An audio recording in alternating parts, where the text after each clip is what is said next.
The heat dome that just baked the South hasn't even fully broken down yet, and forecasters are already tracking the next one building right behind it. This time, the first place to feel it won't be Texas or Louisiana, it's going to be the American West, and the timing could make an already brutal drought season even worse. If it feels like this summer never really let up, that's because it hasn't. From the East Coast in late June, to the Central Plains in July, to the South and now the West again heading into September, the United States has spent nearly 3 straight months cycling through one high-pressure ridge after another, with barely a week of true seasonal relief in between any of them. This summer has already produced heat dome after heat dome across the United States, each one arriving before the last one had even finished fading. A dangerous heat dome settled over the South earlier this week, pushing AccuWeather real field temperatures toward 115 degrees across the region, with little relief expected through the start of the following week. That kind of relentless sequencing has become the defining feature of this entire summer. Instead of a single memorable heat wave followed by weeks of more typical conditions, forecasters have spent months tracking one high-pressure ridge after another, each one taking the baton from the last almost the moment it starts to weaken. NOAA's own year-long tracking has already confirmed that this past July ranked as the hottest month ever recorded across the contiguous United States, a record that only underscores just how relentless this particular summer has become.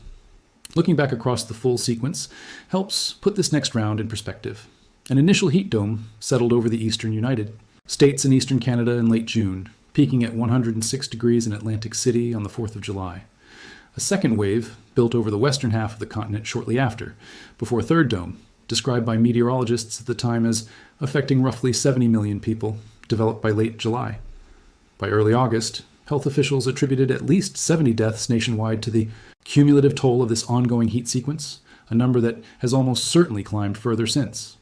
The Climate Prediction Center's own extended outlook, covering the period from August 23rd through the 29th, has specifically flagged a moderate risk of extreme heat across the central and southern plains and the lower Mississippi and Tennessee valleys for the 23rd and 24th, with that elevated risk continuing at a slightly lower level through the 27th. In plain terms, the exact days this video is going up are forecast to sit at the center of another significant round of dangerous heat. That outlook also continues flagging rapid onset drought as a genuine concern across the same stretch of the country, a designation reserved for situations where dry conditions are intensifying unusually fast rather than developing gradually over a full season. But even as that heat continues gripping the South, meteorologists have already identified where the next major ridge of high pressure is forming. According to AccuWeather's long-range team, a new heat dome is set to build across the western United States, further intensifying a drought that's already reached historic levels across the region. The mechanism behind this is the same one that's driven nearly every heat wave this summer. A heat dome forms when a large area of high pressure parks itself over a region and simply refuses to move. Air trapped beneath the high pressure sinks toward the surface, compressing and warming as it falls, while the dome itself blocks clouds and storms from forming underneath it. Meteorologists often compare the effect to a lid settling over a pot. Warm air gets trapped underneath, with each layer sinking and compressing further as it goes, until the air sitting closest to the ground becomes dramatically hotter than it would under ordinary conditions. The longer that lid stays in place without moving, the more extreme and the more dangerous the resulting heat tends to become.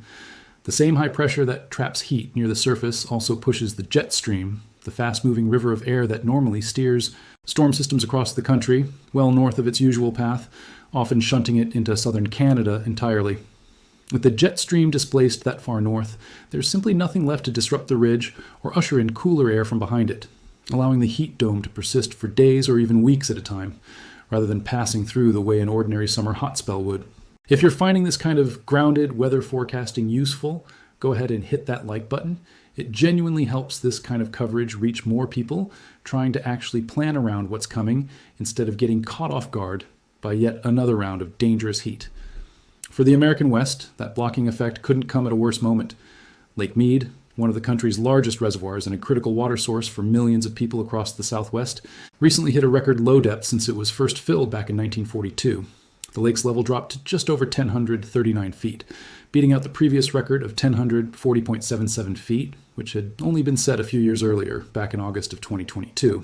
As of this week, that decline has continued, with the lake continuing a steady drop that water managers across the region have been tracking with growing concern for years now. Every additional heat dome that suppresses rainfall and accelerates evaporation across the watershed, feeding this reservoir pushes that number further in the wrong direction.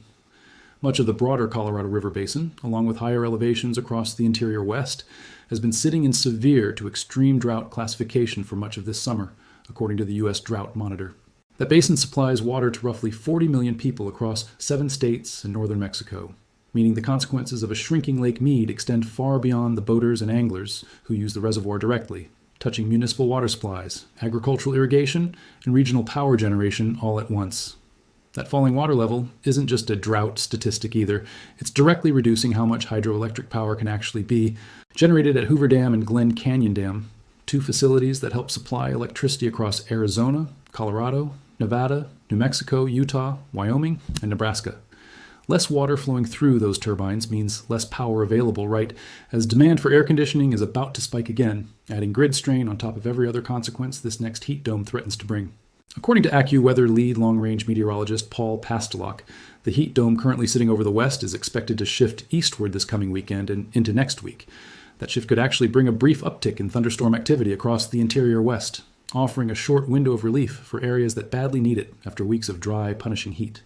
But that relief isn't expected to last. Pastelok has indicated the heat dome is likely to expand back westward again from late August into early September, right around the time this video is going up. When that happens, forecasters expect it to suppress monsoon thunderstorm activity across the southwest once more, cutting off one of the region's few reliable sources of late summer rainfall. The monsoon matters enormously here because it's normally one of the most important rainy periods of the entire year across states like Arizona and New Mexico. When a heat dome suppresses monsoon activity, it doesn't just mean a hotter few weeks. It means the region misses out on rainfall it depends on to recharge reservoirs, support agriculture, and reduce wildfire risk heading into the fall. Farmers and ranchers across the Southwest have already been adjusting to a monsoon season that's underperformed expectations for much of the summer, and another extended suppression heading into early September would only compound those losses further. Crops that depend on that late summer rainfall window to finish out the growing season stand to take a direct hit if the pattern holds. Ranchers managing grazing land across Arizona, New Mexico, and southern Utah have specifically flagged this year's underwhelming monsoon as a genuine threat to available forage heading into fall and winter, since the late summer rains that normally green up rangeland after the peak summer heat simply haven't materialized the way they typically would in a healthier monsoon year. A heat dome that suppresses what's left of the season only narrows that window further. That wildfire risk is already elevated across much of the West this year.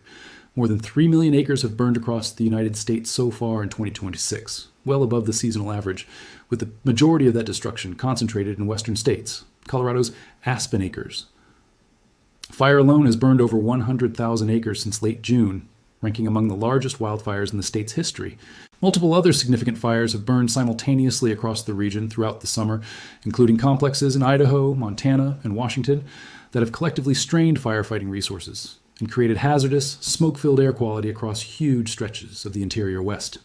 The federal government's own National Interagency Fire Center has repeatedly flagged critical or elevated fire weather risk zones stretching from eastern Washington southward through Nevada and eastward across much of Montana and the Dakotas at various points this summer. Fire crews battling that blaze and others like it across the region have had to contend with the same underlying conditions. This next heat dome threatens to reinforce low humidity, parched vegetation, and wind patterns that can turn a small spark into an uncontrollable blaze within hours. Extending the drought even further only adds fuel to a fire season that's already running well ahead of its usual pace. Washington State's Old Trails Fire, part of a larger wildfire complex that forced thousands of Spokane County residents to evacuate earlier this summer, offers a striking example of just how quickly conditions can spiral once heat and dryness combine at scale. That kind of large-scale evacuation, triggered directly by heat dome conditions, is exactly the risk forecasters are watching for as this next ridge builds across similarly dry terrain. The relationship between heat domes, drought, and wildfire isn't coincidental. It's thermodynamic. As heat domes accelerate evaporation, soil dries out faster than it normally would. Once soil moisture drops low enough, less of the sun's energy goes toward evaporating whatever moisture remains, and more of it converts directly into raw atmospheric heat instead. That feedback loop is part of why heat, drought, and fire tend to compound each other rather than developing as separate, unrelated problems. A heat dome dries the land. The dry land absorbs more direct heat, and the hotter, drier conditions make any spark, whether from lightning, machinery, or human activity, far more likely to grow into a serious wildfire. Beyond the American West, forecasters are also watching how far east this pattern might eventually stretch.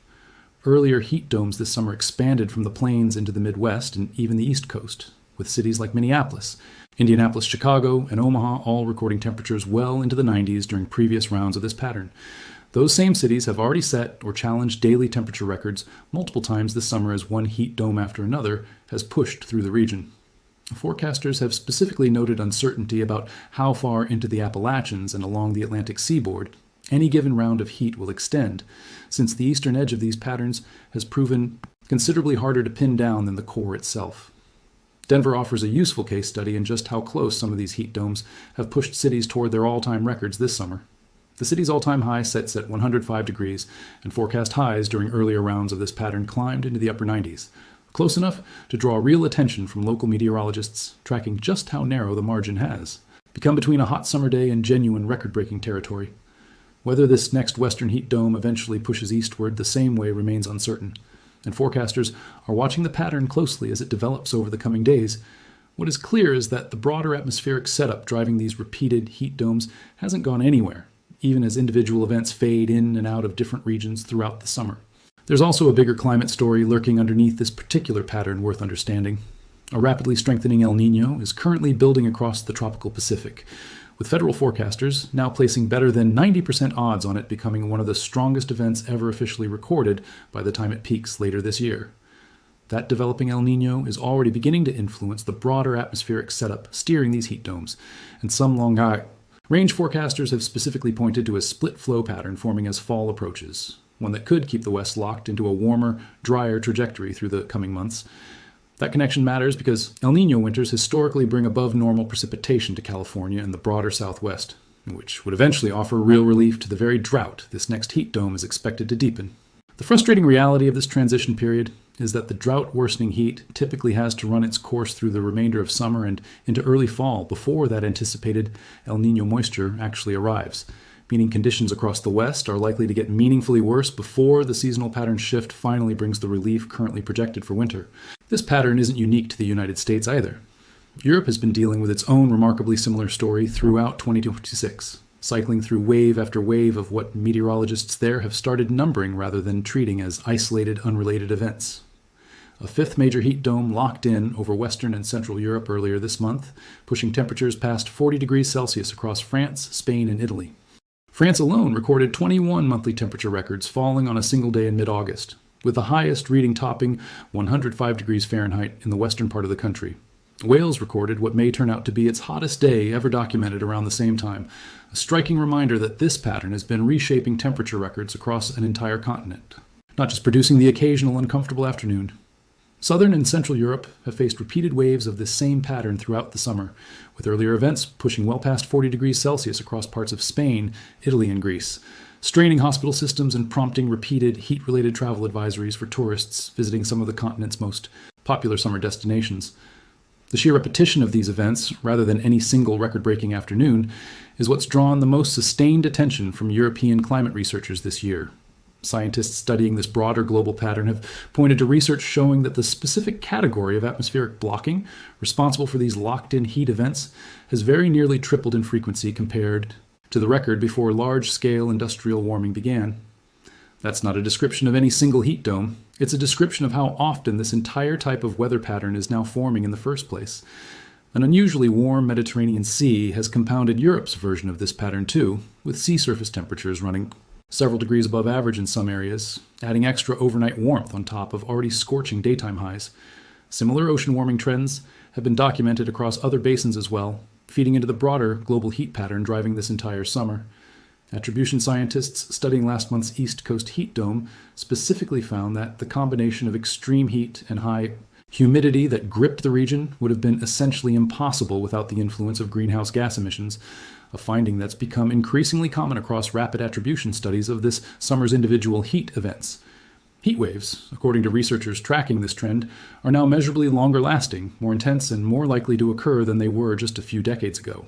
These rapid attribution studies work by running detailed climate models twice, once reflecting the actual warmed atmosphere we currently live in, and once simulating a hypothetical world without industrial greenhouse gas emissions. Comparing how likely a given heat event would be in each scenario lets researchers assign a specific probability multiplier to human-caused warming's role in any particular heat wave. and this summer's repeated events have consistently shown some of the largest such multipliers researchers have documented in recent years. So what does all of this mean for the days just ahead? If you're anywhere in the American West, particularly across California, Nevada, Arizona, and Utah, expect this next heat dome to be the story dominating your forecast, heading into the final days of August and the opening days of September. Triple-digit heat, elevated wildfire risk, and continued strain on already depleted water resources should all be treated as the baseline expectation rather than a worst-case scenario. Local officials across several western states have already begun issuing early guidance around this next round of heat, urging residents to check on elderly neighbors, limit outdoor activity during peak afternoon hours, and stay alert for any updated air quality warnings tied to nearby wildfire smoke.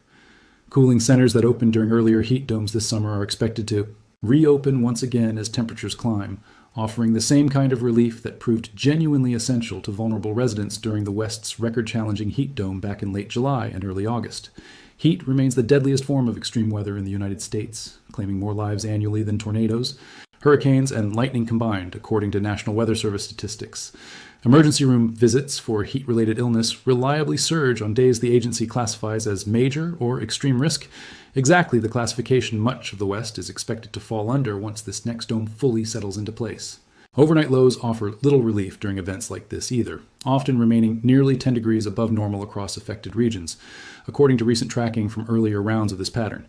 The lack of overnight cooling matters enormously for public health, since the human body relies on that nighttime drop in temperature to recover before the next day's heat begins building. Again, and consecutive nights without real relief are exactly what push vulnerable populations, particularly the elderly, and those without reliable access to air conditioning, into genuine medical danger. For everyone else across the country, keep an eye on how this western heat dome behaves over the coming week.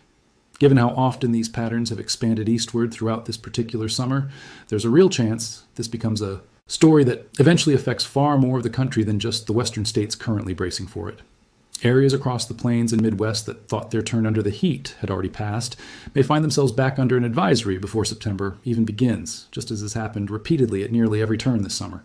Subscribe so you don't miss the next update the moment this pattern shifts, because based on how this entire summer has unfolded, one heat dome fading out has consistently meant another one is already forming somewhere close behind it, waiting to pick up right where the last one left off.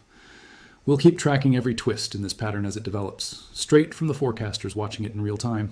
For now, the American West sits at the center of the next chapter in what has already been one of the most persistent heat-dominated summers on record, with a fragile water supply, an already scarred landscape, and a pattern that shows no real sign of loosening its grip as autumn approaches. Whether the calendar eventually forces a real change in this pattern, or whether one more heat dome ends up forming before summer's end, is exactly the kind of question forecasters will keep tracking day by day in the weeks ahead. Either way, the region heading into this next round of heat has less water, less rainfall, and less margin for error than it did the last time a dome like this one settled overhead.